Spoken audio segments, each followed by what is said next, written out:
dia a todos.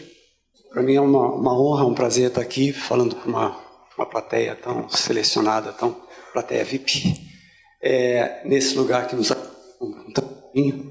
Agradecer a intermediação da Ana, que nos trouxe até aqui, e todo o grupo que nos acolheu com tanto carinho. Eu espero também, assim como os organizadores, que isso seja o início de uma colaboração. E achei muito feliz a doutora Maria de Lourdes colocar esse vídeo antes da nossa apresentação, porque, na verdade, o que foi mostrado aqui é o que dá sentido ao trabalho que eu vou mostrar mais a seguir, e que é altamente técnico, mas ele está inspirado nas mensagens e na missão que foi apresentada pelo vídeo anterior. E parece uma peça de propaganda, estava pensando, mas na verdade é uma prestação de contas, né, de uma instituição que é do Ministério da Saúde e que mostra o que está fazendo e está fazendo o que deveria fazer, né? Então, o título é Pesquisa Clínica na Produção de Evidência para Práticas de Saúde. Então, de início, eu tenho que dizer que pesquisa clínica tem uma concepção que é bastante ampla. A gente vê nas publicações.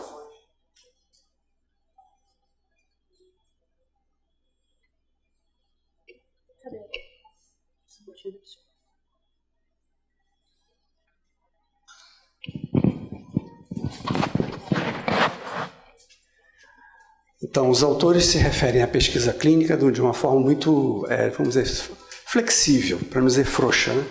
Então, vocês vão ver daqui os exemplos que eu vou apresentar também trabalham de uma forma bem ampla com a ideia de pesquisa clínica. Mas tudo que eu vou apresentar tem por trás, foi selecionado para mostrar de que maneira a pesquisa clínica serve à produção de evidência científica. Faltou também aqui o sobrenome, né? Evidência tem um sobrenome, que é evidência científica, porque às vezes a gente fala na linguagem comum, né? Não, isso é evidente, como se fosse óbvio. Não, evidência científica, ela precisa ter uma demonstração, e é isso que nós vamos mostrar através de exemplos. Tem muitas questões técnicas aqui que eu vou tentar apresentar como subjacentes às experiências publicadas. Tem algumas que não estão publicadas ainda e que eu não vou mostrar. Então é só para dizer que esse é um subconjunto.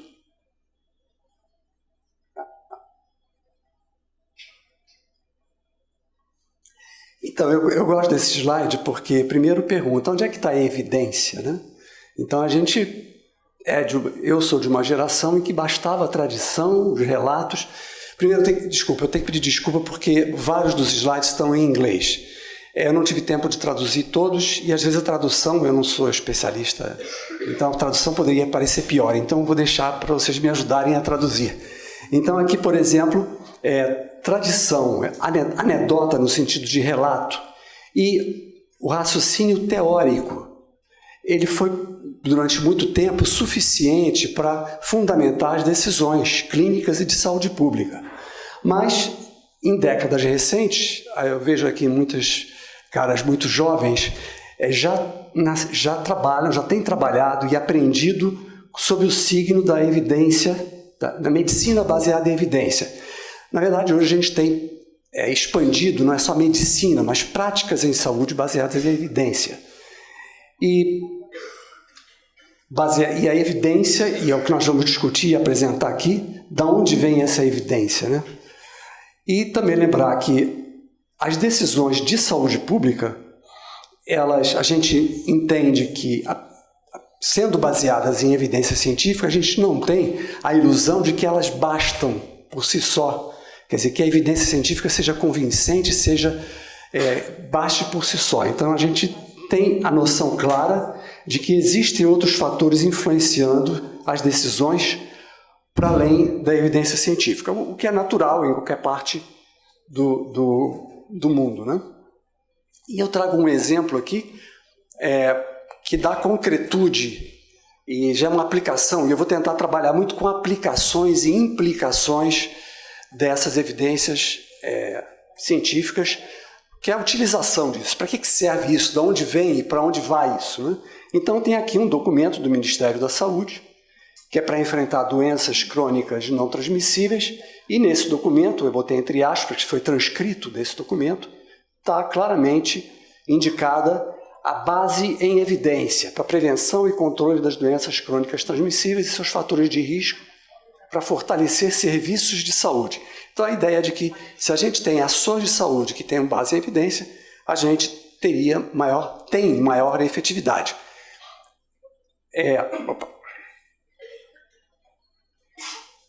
E aqui, um outro documento da Organização Mundial de Saúde, e aqui eu traduzi, pergunta: por que evidência de eficácia na promoção da saúde é necessária? Então, advogar pelo desenvolvimento da promoção da saúde, advogar é a palavra-chave aqui, identificar melhores formas, embasar decisões para políticas, e aqui não só políticas, mas diretrizes clínicas, quer dizer, coisas que nós aplicamos no dia a dia da assistência, também nascem dessa forma de pensar, de olhar essa questão. Demonstrar aos tomadores de decisão que a promoção de saúde é uma estratégia efetiva, apoiar no desenvolvimento e avaliação de projetos, demonstrar para a comunidade em geral os benefícios da promoção da saúde. Essa demonstração, ela precisa de dados. E aqui eu transcrevo a frase de um teórico americano. Ele pega as cédulas de dólar, tem escrito, né? Confiamos em Deus. Ele acrescentou: todos os outros têm que trazer dados. Então a gente não pode confiar cegamente sem que se mostre dados. Só que dados por si só não são suficientes, são necessários, mas não são suficientes. É preciso que haja um processo de transformação de dado em conhecimento e de que esse conhecimento a informação seja processada para virar conhecimento. Informação não é conhecimento. Eu botei esse slide porque é muito disso que nós vamos tratar daqui para frente por intermédio de exemplos.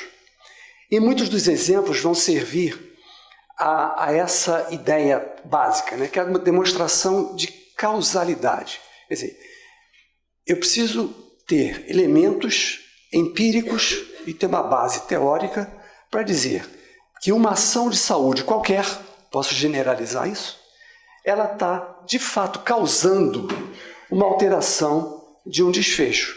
Porque a gente sabe, a gente que lida na área da saúde, que são fenômenos multicausais e que, concomitantemente a uma ação de saúde, podem estar ocorrendo outros fatores, outros fenômenos, que podem também explicar, em parte pelo menos, um desfecho. E aí desfecho também é uma forma genérica, é um cacuete de um epidemiologista, né? Onde qualquer coisa pode virar desfecho, né?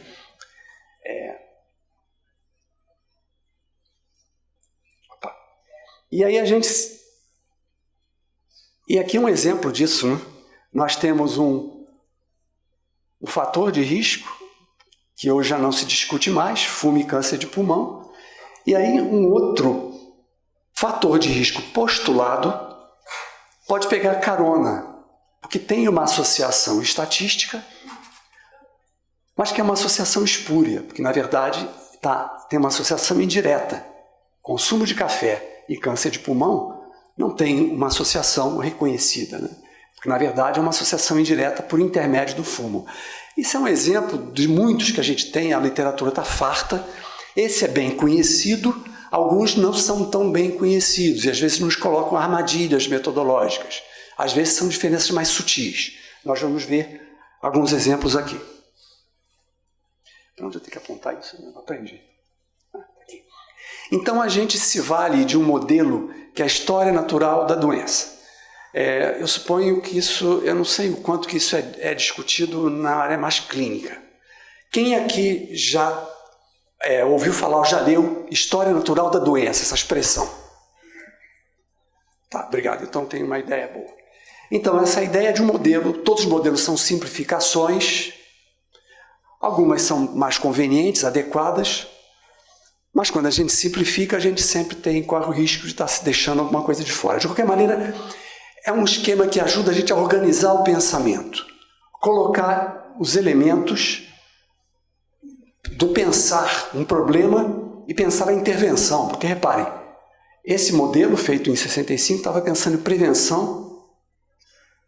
Ele reconhece que na trajetória de qualquer doença, então isso aqui tem a pretensão de se aplicar a qualquer doença em seres humanos e não humanos também.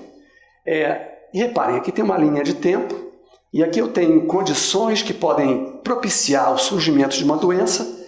A doença surge aqui, ainda numa fase assintomática, depois se torna sintomática e depois surgem os desfechos possíveis. E reparem, para cada fase da doença, você tem formas de intervenção, desde a promoção da saúde, quando existem as condições que propiciam, mas o processo patológico ainda não se iniciou.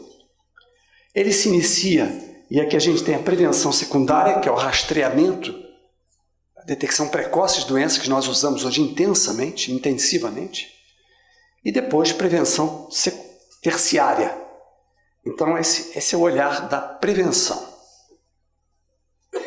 Bom, baseado nesse modelo lógico, esse modelo que tem prevenção, mas que pode ser aplicado com outra lógica também, a gente organiza o pensamento para pensar de que maneira vai tentar mudar o curso da história natural da doença, porque essa é a nossa função de profissional da saúde. Isso nos coloca desafios metodológicos, porque nós vimos que como os processos de saúde são multicausais, às vezes o que parece ser, como era o caso de uso de café e câncer, não é, porque tem uma ligação secundária, por outro caminho.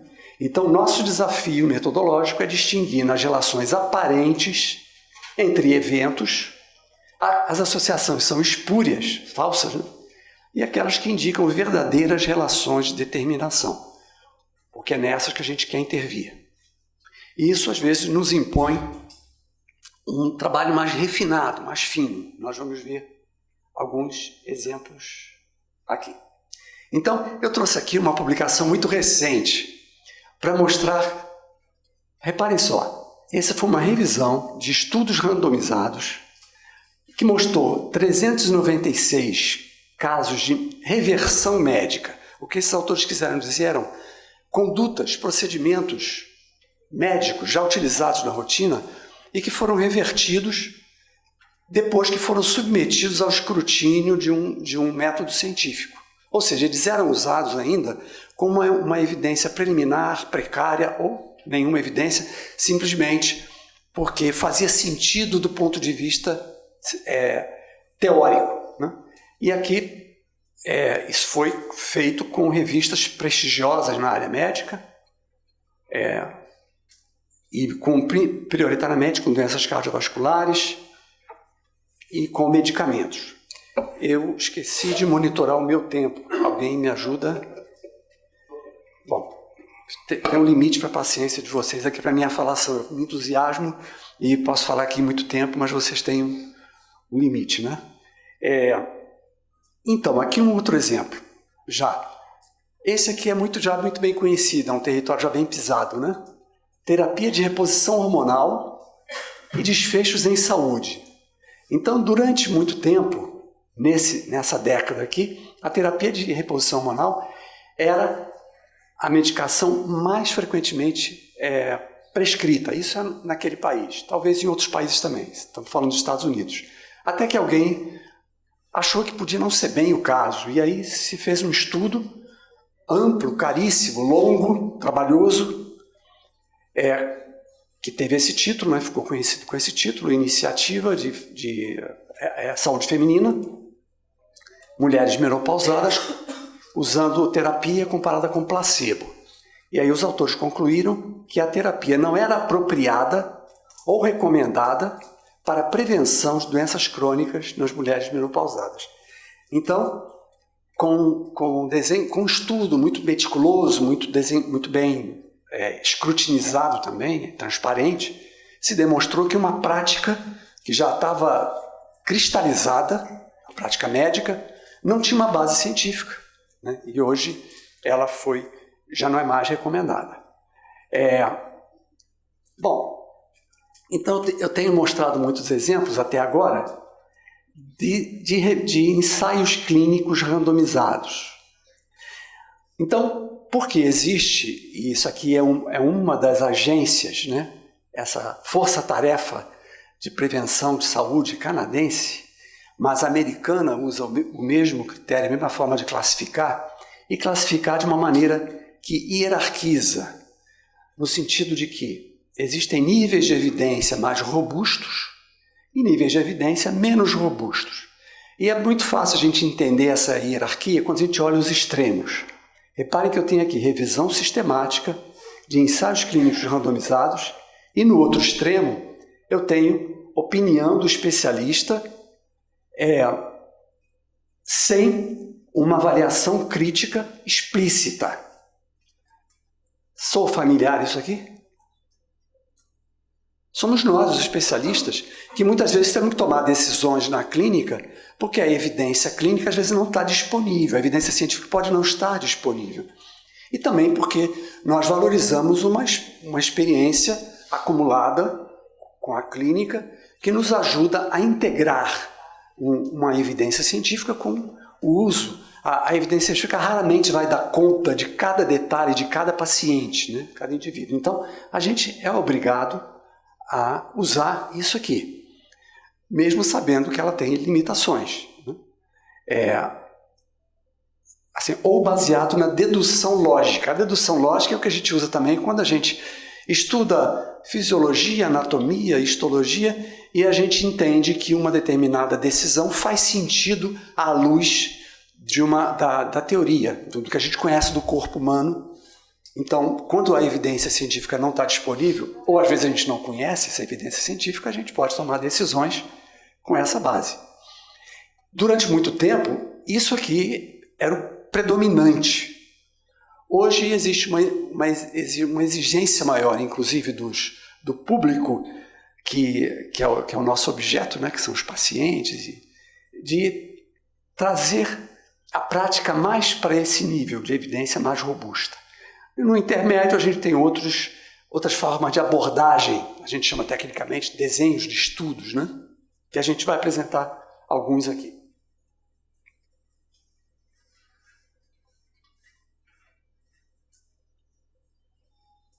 Bom, então, pulou um importante, que eu não posso deixar de passar. Eu gosto desse caso aqui, dessa situação, porque ele se distingue de todos os estudos que vou mostrar para aqui para diante. E reparem só, é um estudo de séries de casos. A literatura está cheia de estudos de séries de casos.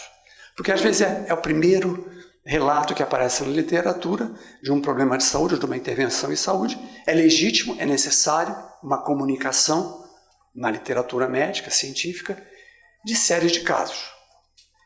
E reparem, aqui foi eventos adversos graves relacionados à vacina de febre amarela, relato de dois casos.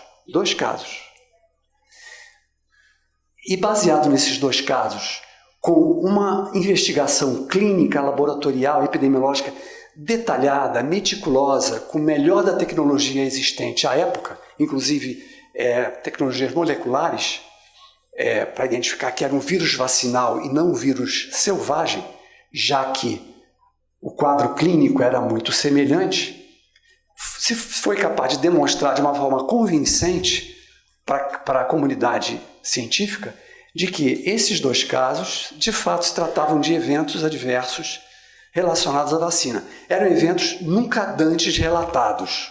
Então, isso surpreendeu a comunidade científica, a comunidade médica, mas foi demonstrado com série de casos.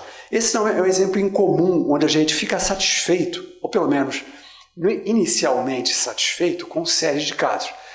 A história da medicina mostra um outro exemplo que talvez vocês conheçam melhor. Penicilina. 1940 e antigamente. A penicilina ainda era produzida pelo Alexander Fleming no laboratório E qualquer estudo clínico tinha que ser limitado a meia dúzia de pacientes. Pneumonia naquela época matava pneumonia pneumocócica, matava 80% dos pacientes. Aí alguém disse, vamos experimentar a penicilina nos pacientes com pneumonia pneumocócica. Esses pacientes que antes morriam passaram, e foi uma série de casos de pneumonia pneumocócica que receberam penicilina e 80% se curou. Então, nesse caso, uma série de casos foi muito eloquente em termos de evidência científica. É claro, outros estudos seguiram e refinaram esses achados, assim como esses aqui também, outros estudos refinaram esses achados. Ele não basta, mas ele foi inicialmente um dado relevante. Isso é incomum em medicina, que uma série de casos seja suficiente para que a gente seja convencido de uma associação causal. Lembra que eu estou sempre perseguindo causalidade. Bom, isso aqui não vai aparecer nos nossos outros exemplos, porque a gente vai, daqui para frente, trabalhar. Eu tenho que dosar aqui minha... Bom, não foi. Daqui para frente nós vamos trabalhar com estudos comparativos, né? Porque em epidemiologia a gente tem o cacoete da comparação. Tem aquela piada gasta já de que um epidemiologista encontrou outro que ele não via há muito tempo. Eu encontrei o Eugênio aqui e não foi o caso não, desculpa, Eugênio. Eu perguntei pela esposa do Eugênio, mas ele não se aplica ao caso não. Mas um outro epidemiologista, que não é o Eugênio, eu perguntei, como é que está você, tudo bem? Não via há muito tempo, como é que vai sua esposa? Aí ele respondeu assim, comparado com o quê? Então essa obsessão da comparação é porque a gente sabe que tem um fenômeno multicausal, pode às vezes nos armar armadilhas e uma coisa parecer que e depois não se confirmar, como aqueles outros exemplos que mostrei anteriormente. Então esse modelinho aqui muito simplificado, né, que na verdade vai estar subjacente a muitos dos exemplos que eu vou mostrar, que são aplicações deles, né? Dividir um grupo de indivíduos em expostos e não expostos, e aí a exposição pode ser um fator de risco, mas pode ser também um fator de proteção, pode ser uma vacina, um medicamento, a gente também chama de exposição. E um desfecho, que pode ser a doença, mas pode ser a cura da doença. Então, baseado nessa simplificação aqui, a gente vai fazer muitas inferências. E aqui também eu tomei a liberdade, valorizando a plateia, de organizar muitos dos estudos que são abordagens, são estratégias metodológicas, né? Nesse esquema, eu vou mostrar alguns dos exemplos aqui. Eles estão organizados, né? Chama estudos epidemiológicos, mas na verdade é pesquisa clínica que a gente faz usando uma abordagem epidemiológica. Ou pelo menos que é apresentada para vocês na disciplina de epidemiologia, mas não necessariamente a propriedade da epidemiologia, né? Então, tem os observacionais, onde a gente trabalha com dados, o fato consumado, nós somos observadores, é uma observação estruturada, e naqueles em que a gente ativamente manipula essa exposição, pode ser um tratamento, a favor do estudo. Então, a gente, de certa forma, cria um ambiente de experimentação para tentar dar maior robustez às nossas evidências, conforme aquele esquema que mostrei anteriormente dos níveis de evidência. E os observacionais têm essa divisão, né? Estudos onde a gente acompanha um grupo de indivíduos no tempo, ou onde a gente olha retrospectivamente quem adoeceu, quem não adoeceu. A gente tem aqui as séries de casos que eu já mostrei, relatos de casos, estudos ecológicos, vou mostrar um exemplo aqui, né? Estudos seccionais, e tem os famosos híbridos. Não se encaixam em outras coisas, a gente acaba tendo uma combinação. E aqui eu gosto desse exemplo, que é um estudo que é de ecológico, entre aspas, porque ele não tem a ver com o meio ambiente, pelo menos não o meio ambiente tipicamente, como a gente já entende, mas ele é um estudo de agregados de indivíduos. Então eu trabalho aqui e é também um estudo com o impacto de uma intervenção que é fora da área da saúde. Foi uma intervenção que não foi concebida para modificar a saúde, mas teve um impacto na saúde. É um estudo oportunista, no bom sentido, né? E foi feito no Brasil, publicado numa revista médica prestigiada, e trabalhou com... Isso aqui nós conhecemos com outro nome. Transferência de renda condicional. Soa familiar? Vai soar agora, né? Programa Bolsa Família. O impacto na mortalidade infantil. Então, a ideia era olhar nos municípios brasileiros que tinham algum grau de implantação do Bolsa Família e olhar se isso tinha tido algum impacto na mortalidade. Modelo lógico, a gente sempre tem que ter um modelo lógico subjacente para propor alguma intervenção e avaliar essa intervenção. Interpretar os achados, né? Então, a ideia é de que se eu melhoro de alguma maneira a renda das pessoas, eu espero ter algum impacto naquilo que é afetado diretamente pela renda das pessoas, que pode ser, entre outras coisas, desnutrição, diarreia e infecções respiratórias baixas. Se isso faz sentido do ponto de vista científico, então é de se esperar que eu observe algum efeito na mortalidade. E aqui é um estudo de agregado, porque eu estou trabalhando o município como unidade de análise. Então, o que se observou, se examinou e se comparou foram taxas de mortalidade em menores de 5 anos, global e por causas relacionadas à pobreza. Também tem um modelo lógico por trás disso. Relacionar isso com o aumento da cobertura do programa Bolsa Família.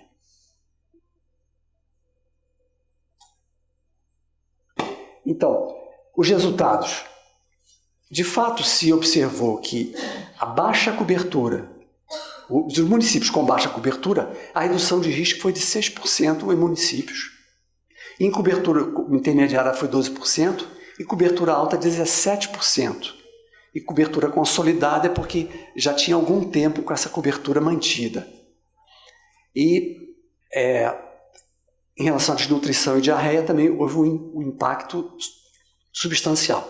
Os autores concluíram que o programa de transferência condicional de renda deu grande contribuição para a redução da mortalidade em crianças de forma geral, em particular para causas relacionadas à pobreza em um país de renda intermediária. Bom, esse é um estudo relativamente fácil de fazer, eu não vou dizer isso para os autores que tiveram um trabalhão, mas do ponto de vista da concepção e da execução, ele é um pouco mais fácil do que outros estudos que a gente vai mostrar mais adiante. Mas ele tem limitações, como todo estudo tem, né? E a limitação maior desse desenho de estudo é o fato de eu ter usado o dado não dos indivíduos. Então eu não tenho como dizer aqui, com essa forma de abordar, de trabalhar os dados, de que as crianças que não morreram, que não tinham diarreia de desnutrição, não morreram com diarreia de desnutrição, eram aquelas que tinham se beneficiado do programa de Bolsa Família. Porque no município eu posso ter as duas coisas. Eu não tinha como individualizar essa intervenção que era receber o Bolsa Família. Eu só podia trabalhar com a cobertura pelo Bolsa Família no município. Essa é a maior limitação desse tipo de estudo. Então ele é uma aproximação primeira, frequentemente usada, para a gente postular, formular hipóteses. Nesse caso aqui havia um dado muito eloquente, que era a ligação da pobreza, das doenças relacionadas à pobreza. Então, e também um número enorme de municípios, né? Bom, se esse não é, vamos ver qual é o desenho.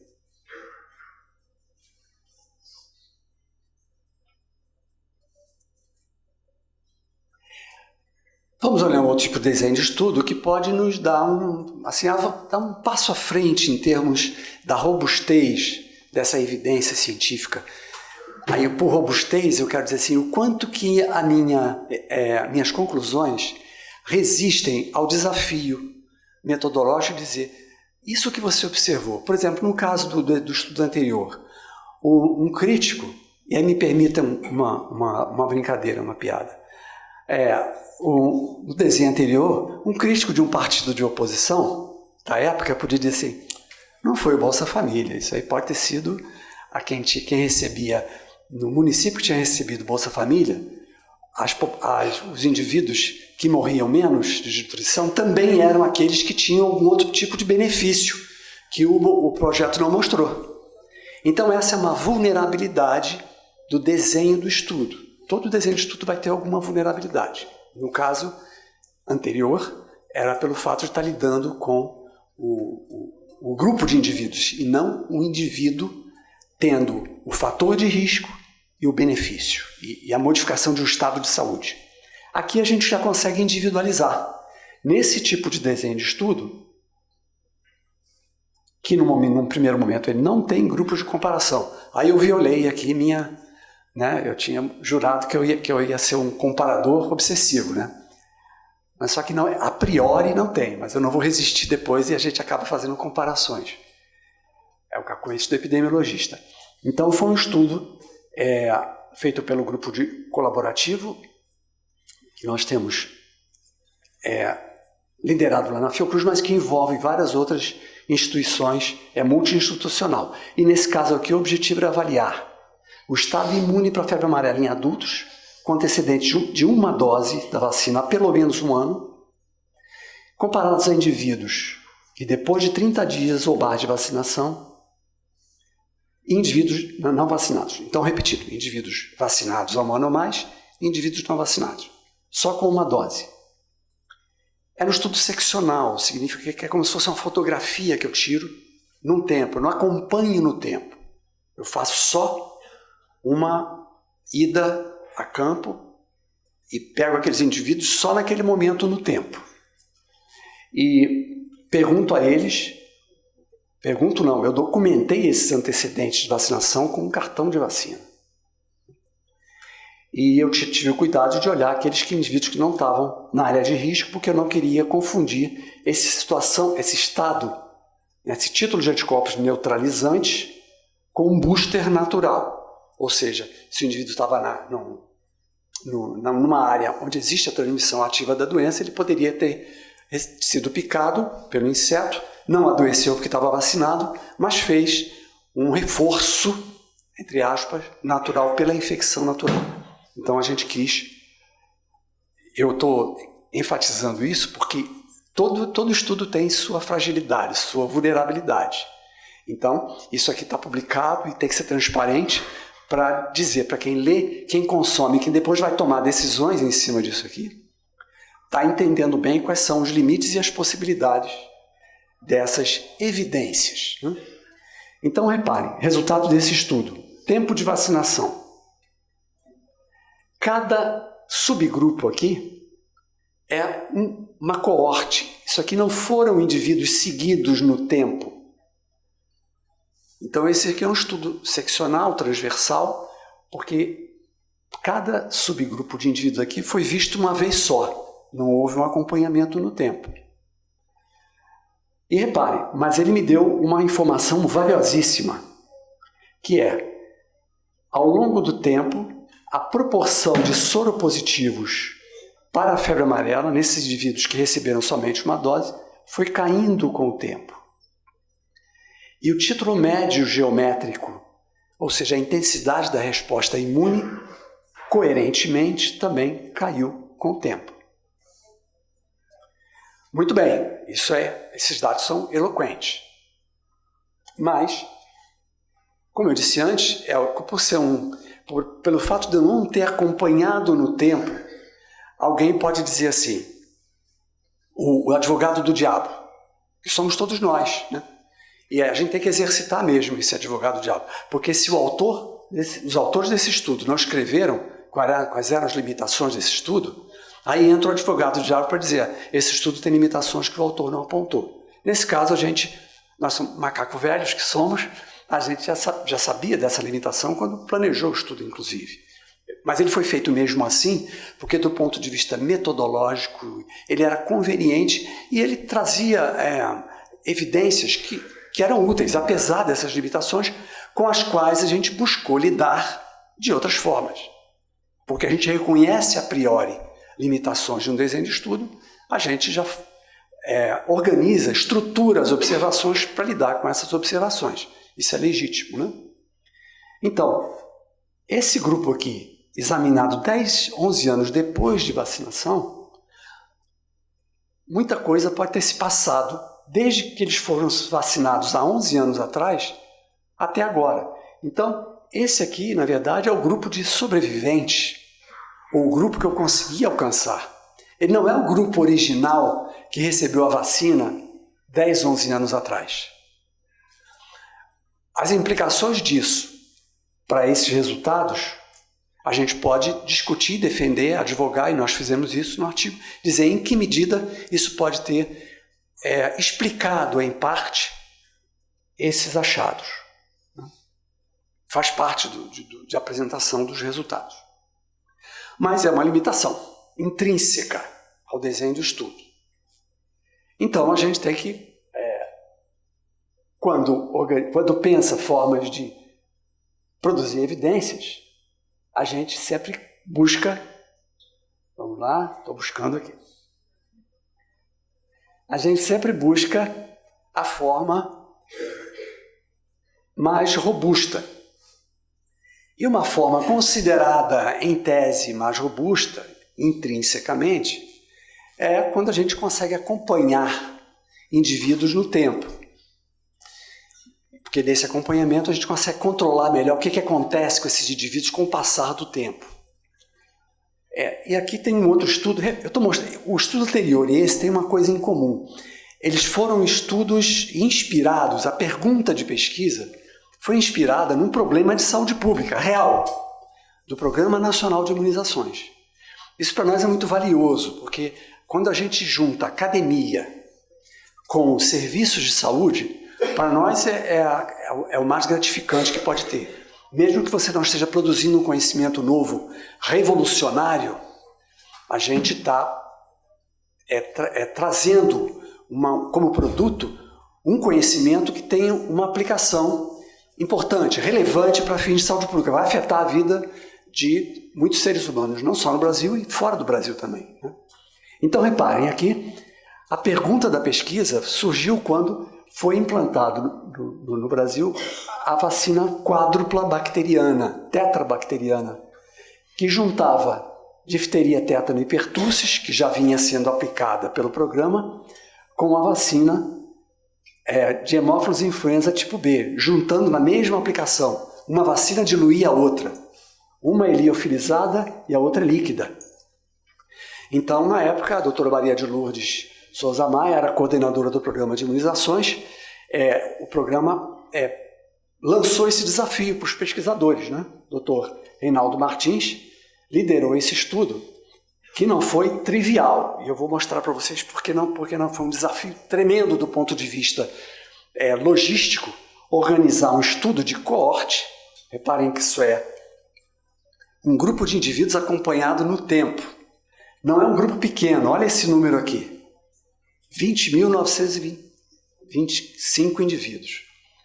Essa é a maior coorte que eu já participei e a coorte com acompanhamento mais curto, né? Porque a coorte a gente acompanha no tempo, certo? O tempo de acompanhamento aqui foi de 72 horas.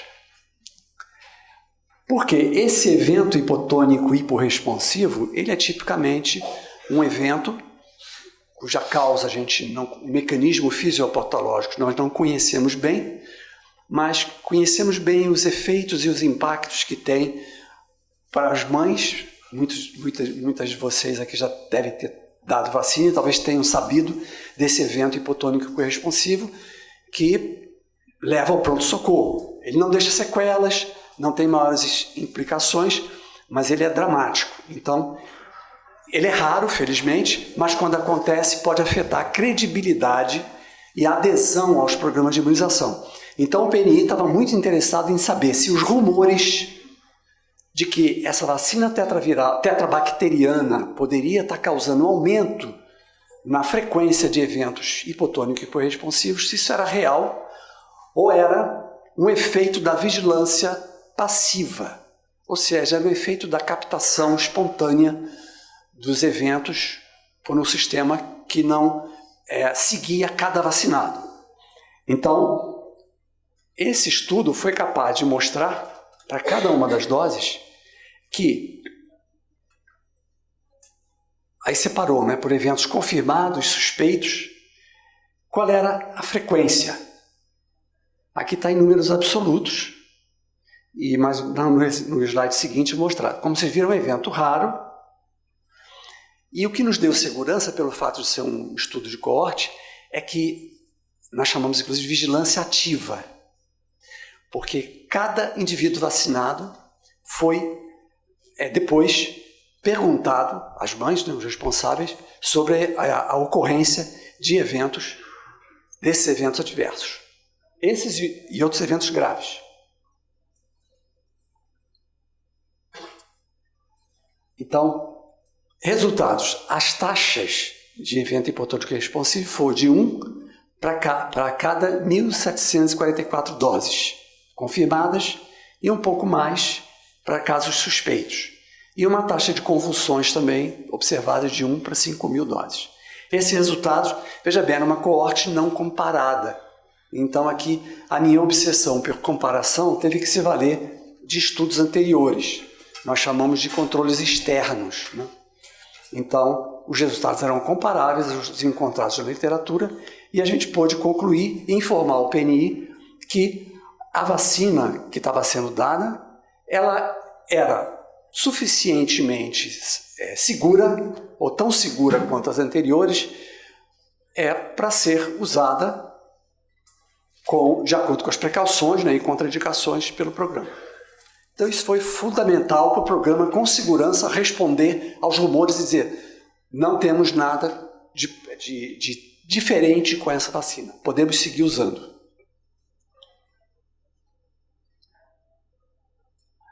Não sei se eu pulei slide, bom, mas está aqui. De qualquer maneira, isso aqui é para mostrar que aqui nós chegamos, e vocês lembram que nos níveis de evidência, no topo da evidência, tinham os estudos randomizados. E o estudo que estava no topo da evidência eram os famosos estudos randomizados. Aqui eu posso ter uma linha de tempo subjacente.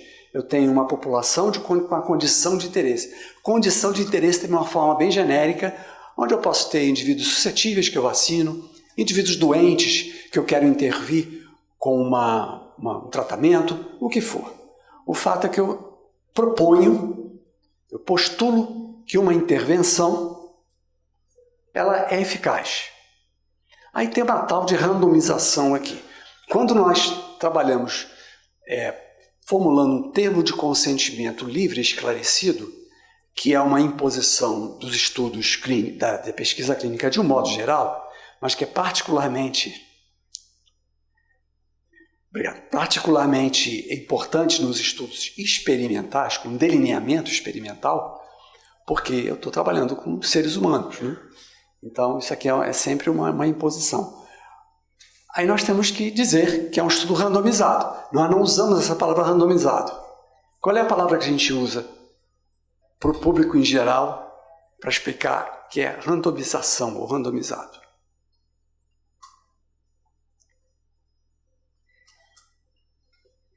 Ninguém arrisca um palpite?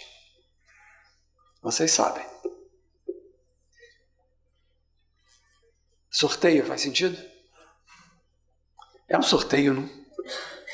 Então o que a gente diz para os voluntários é que os indivíduos vão ser distribuídos em intervenção experimental ou grupo controle, baseado no sorteio. E a gente tem que justificar muito bem claramente por que a gente está sorteando. Tem que dizer que existe uma dúvida genuína da eficácia de uma intervenção que justifica que fique de fora um grupo de indivíduos, que é o controle. E de que maneira a gente depois vai compensar isso.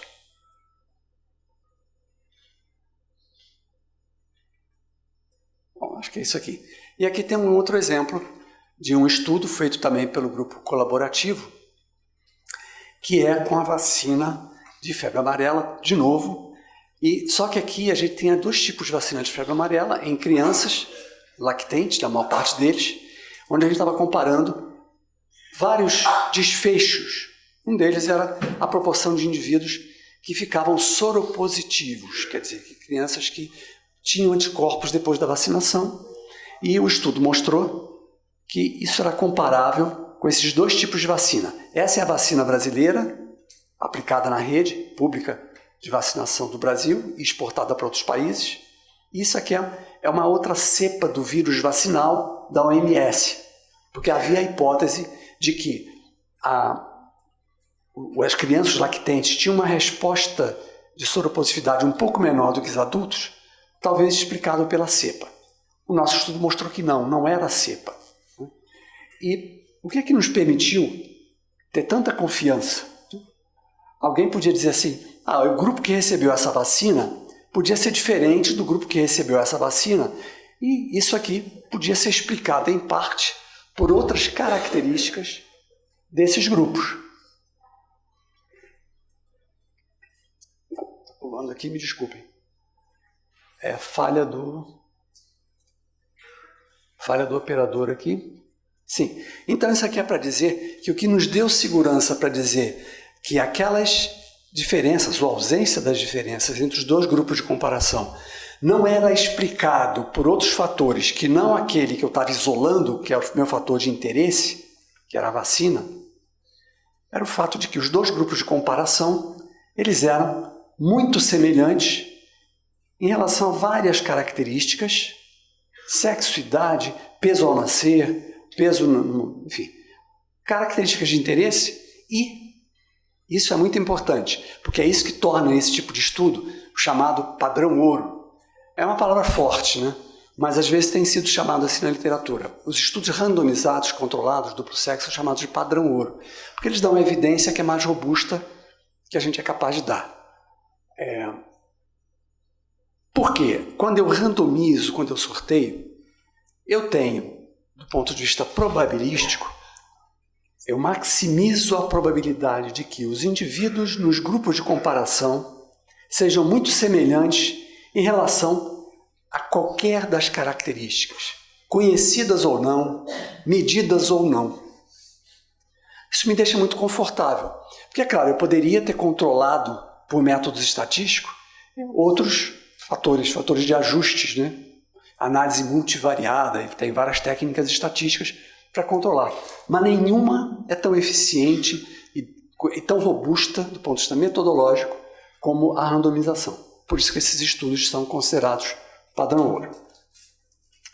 Muito bem, então no tempo que me resta, eu acho que eu tenho que encerrar dizendo que esses estudos, como todos os outros, têm limitação, e várias limitações, mas tem duas principais.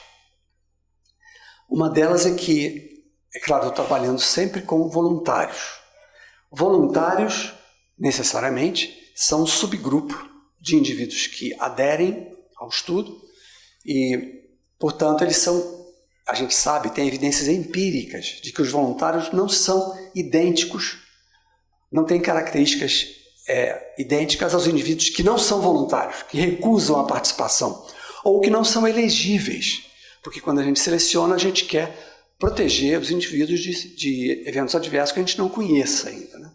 Então, existe sempre uma diferença entre o grupo que participou, que foi incluído no estudo, e daqueles que ficaram de fora. Então, se a randomização me assegura uma validade interna, a robustez se traduz numa confiança nos resultados para o grupo que eu estudei. Para um conjunto maior de indivíduos em que eu quero aplicar os resultados, isso não está garantido e pode ter até uma limitação. Eu posso ser obrigado a selecionar os indivíduos de tal forma que eles fiquem diferentes de um grupo mais geral, mais genérico, e isso limita a capacidade que eu tenho de aplicar os resultados a um grupo maior.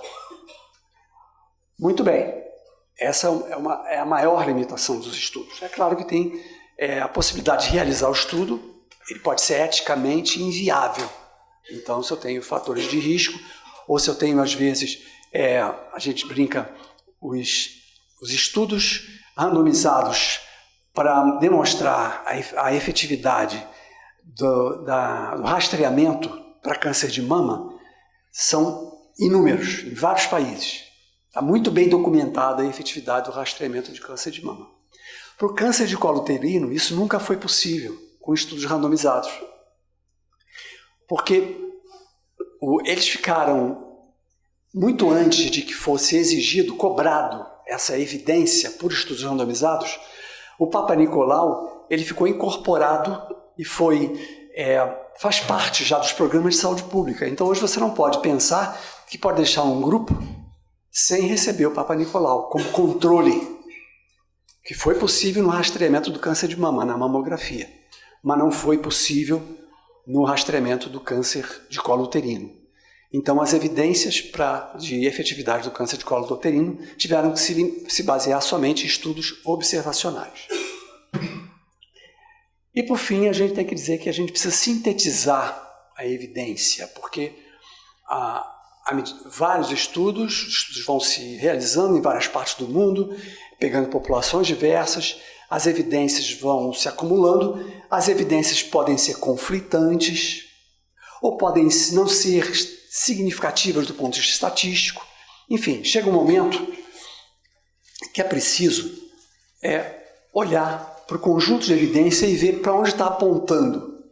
Então, muitas das diretrizes clínicas, das decisões de programa, tem que olhar, tem que fazer uma revisão sistemática da evidência disponível, buscar sintetizar medidas sumário, medidas de efetividade que combine as medidas de cada estudo em uma única medida. Então, isso aqui é um estudo que foi feito com infarto do miocárdio, olhando a eficácia e segurança de um novo tipo de tratamento. O tipo de tratamento que era novo, não é mais, né? Era a streptokinase intravenosa, usada como trombolítico. Ela já vinha mostrando redução consistente e significativa da mortalidade. Em 1973, com 8 estudos publicados até então, já havia evidências clínicas, com estudos randomizados, que mostravam uma medida de efetividade, que é a medida de associação. Essa medida aqui, quanto mais distante de um, mais forte. E aqui era estatisticamente significativo, porque não incluía a unidade.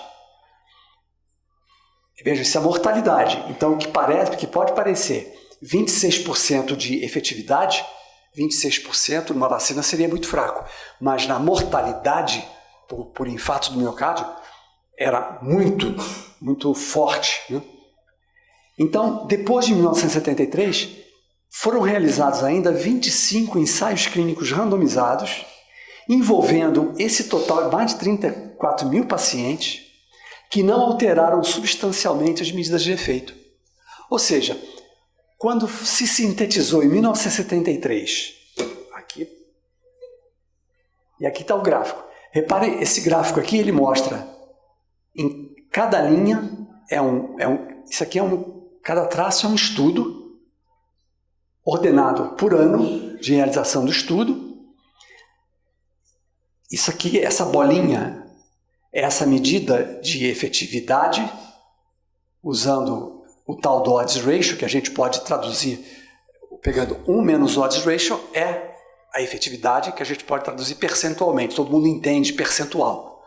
Então, reparem que até 1973, isso aqui é cumulativo. Então, isso aqui já é um resultado que sumariza todos os estudos feitos anteriormente. E reparem que aqui eu já tinha uma medida de efetividade que era bastante robusta e estatisticamente significativa. Esse intervalo de confiança não inclui a unidade, tem aqui o valor de P, inclusive. E, no entanto, outros estudos foram feitos. Então, isso aqui é um exemplo que a gente vê abundantemente na literatura. Estudos feitos sem necessidade, não acrescentam informação em termos de efetividade, privam um grupo de controle da intervenção, porque não foi feita uma revisão sistemática. Tá? Então, prometo que é o último slide, que é para falar revisão sistemática e síntese da evidência, né? Processo de revisão crítica, integração e organização da evidência disponível, que é uma avaliação mais objetiva. Todos nós fazemos revisão da literatura, chamada revisão narrativa. A diferença aqui é que essa revisão é exaustiva e ela é crítica. Então, ela busca sintetizar, não necessariamente como medida sumária, mas de alguma maneira tem que sintetizar a evidência. Naquele caso foi possível ter uma medida sumária, nem sempre isso é possível. O que importa é que vou buscar a evidência onde ela estiver, usando mecanismos, inclusive com o apoio dos bibliotecários. Bom, isso aqui de uma forma bem resumida é algo que a gente queria apresentar para vocês. Agradeço a paciência e fico disponível para perguntas, comentários, se houverem depois. Muito obrigado.